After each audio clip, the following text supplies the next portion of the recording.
اللہ تعالیٰ کہہ رہے ہیں کہ اس مہینے میں ایک رات ایسی ہے، اِنَّا أَنزَلْنَاهُ فِي لَيْلَةُ الْقَدْرِ لَيْلَةُ الْقَدْرِ خَيْرٌ مِّنْ أَلْفِ شَهْرٍ، کہ ایک رات 1000 مہینے سے افضل ہے۔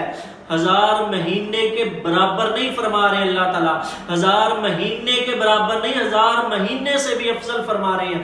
ایک رات 1000 مہینے 80 سال کے برابر بنتے ہیں، کہ ایک رات کی عبادت کا ثواب یہ ہے کہ جس نے 80 سال مسلسل عبادت کی ہے۔ یہ اللہ تعالیٰ پروٹوکول دے رہے ہیں، یہ اپنی نعمتیں دے رہے ہیں، یہ اپنی رحمتیں دے رہے ہیں، یہ برکتیں ہیں اس مہینے کی، کہ ایک رات کا ثواب 80 سال کی عبادت کا ثواب ہے۔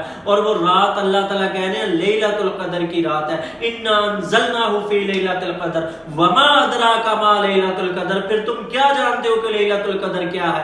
لیلۃ القدر خیر من الف شہر، کہ ایک رات 1000 مہینے سے افضل ہے۔ من الف شہر تنزل الملائکۃ والروح فیہا بإذن ربہم من کل امر سلام ہی حتی مطلع الفجر۔ اللہ تعالیٰ فرما رہے ہیں کہ وہ رات جس میں فرشتے نازل ہوتے ہیں، روح القدس نازل ہوتے ہیں، لیلۃ قدر خیر من الف شہر، کہ وہ رات 1000 مہینے سے افضل ہے۔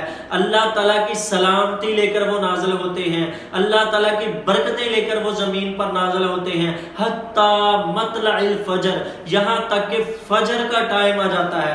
پوری رات اللہ تعالیٰ کی رحمتیں برستی ہیں، اور وہ ایک رات رمضان کے آخری عشرے کی طاق راتوں میں نبی صلی اللہ علیہ وسلم نے فرمایا کہ لیلۃ القدر کو رمضان کے آخری عشرے کی آخری 10 دنوں کی طاق راتوں میں تلاش کرو۔ ہمیں ایگزیکٹ نہیں بتا دیا گیا، اس میں بھی ہمارا خیال کیا گیا ہے کہ ہم ساری راتوں کا ہی خیال رکھیں، ہم ساری راتوں کی عبادت کو نہ چھوڑیں، ہم ہر رات کو پائیں۔ جس نے تمام طاق راتوں کو پا لیا اس نے لیلۃ القدر کو یقیناً پا لیا۔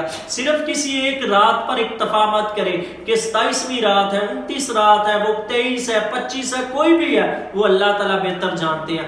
آج ہم نہیں جانتے، نبی صلی اللہ علیہ وسلم نے ہمیں بتایا ہے کہ آخری طاق راتوں میں تلاش کرو۔ جس نے تمام طاق راتوں کو پا لیا اس نے لیلۃ القدر کو پا لیا۔ پھر حضرت عائشہ فرماتی ہیں کہ نبی صلی اللہ علیہ وسلم رمضان میں سب سے زیادہ صدقہ کیا کرتے تھے، وہ چلتی ہوا سے بھی زیادہ تیزی سے صدقہ و خیرات کیا کرتے تھے۔ رمضان میں صدقہ و خیرات کریں، روز اپنے ہاتھ سے صدقہ و خیرات کریں، اس میں اجر و ثواب بڑھا دیا جاتا ہے۔ وہ صدقہ کرنے کا، خیرات کا اجر عام دنوں کی نسبت 70 سے 700 گنا تک بڑھا دیا جاتا ہے۔ پھر جتنا اللہ تعالیٰ چاہتا ہے اس کو بڑھاتا رہتا ہے۔ تو روز رمضان میں صدقہ کریں، پھر رمضان کے آخری طاق راتوں میں ضرور صدقہ کریں۔ کم سے کم صدقہ جتنا بھی آپ کر سکے ہیں وہ کریں، کم سے کم آپ جتنے بھی نوافل پڑھ سکتے ہیں آپ اتنے تو پڑھیں، چاہے 2 نفل ہی پڑھیں، ہر رات 2 نفل پڑھے، ہر طاق رات۔ وہ پھر گویا ایسا ہی ہے جیسے اس نے 80 سال ہر رات وہ نفل پڑھے، ہر رات وہ صدقہ کیا جو آپ ایک طاق رات میں کریں گے۔ اگر وہ طاق رات جس میں آپ نے صدقہ کیا ہے، جس میں آپ نے نفل پڑھے ہیں، جس میں آپ نے اللہ تعالیٰ سے استغفار کی ہے، جس میں آپ نے اللہ تعالیٰ کے ہاں اپنا سر بسجود خم کیا ہے، اگر وہ رات لیلۃ القدر کی رات ہوئی، گویا ایسے ہی ہے جیسے آپ نے 80 سال اللہ تعالیٰ کے ہاں سجدہ ریز ہوئے ہیں، جیسے آپ نے 80 سال اللہ تعالیٰ کے لیے صدقہ و خیرات کیا ہے، جیسے آپ نے 80 سال اللہ تعالیٰ کے لیے عبادات کی ہیں، جیسے آپ نے 80 سال اللہ تعالیٰ سے دعا و استغفار کی ہے۔ اگر وہ رات لیلۃ القدر کی رات ہو گئی تو آپ ہر رات جو طاق رات ہے اس کو آپ یہ تمام تر کاموں کا اہتمام کریں، نوافل پڑھیں، صدقہ و خیرات کریں، اللہ تعالیٰ سے استغفار کریں، قرآن پاک کی تلاوت کریں، اپنے گھر والوں کو جگائیں۔